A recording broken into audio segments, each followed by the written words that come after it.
ভক্তদের আর্মি সম্বোধন করায় আইনি বিপাকে আল্লু অর্জুন। হাতে আছে আর মাত্র কয়েকটা দিন। আগামী বৃহস্পতিবার মুক্তি পাচ্ছে বহুল প্রত্যাশিত দক্ষিণী ছবি পুষ্পা 2।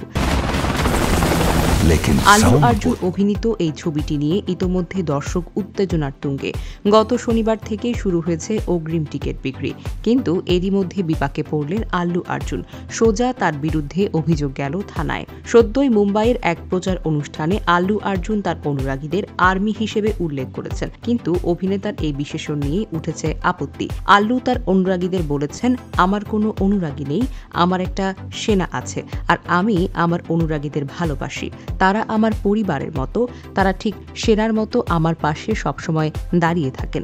অভিনেতার এই মন্তব্য ঘিরেই সমস্যার সূত্রপাত। অনুরাগীদের দেশের সেনার সঙ্গে তুলনা করায় হায়দ্রাবাদের জওহরনগর থানার শ্রীনিবাস গৌড় নামে একটি ব্যক্তি আল্লু অর্জুনের বিরুদ্ধে থানায় অভিযোগ দায়ের করেন। অভিযোগপত্রে অভিনেতাকে ভবিষ্যতে তার অনুরাগীদের আর্মি সম্বোধন করতে নিষেধ করা হয়েছে। সেখানে লেখা হয়েছে, সেনারা সবসময় সম্মানীয়, তারা আমাদের দেশকে রক্ষা করেন, তাই আপনি তাদেরকে এই নামে ডাকতে পারেন না।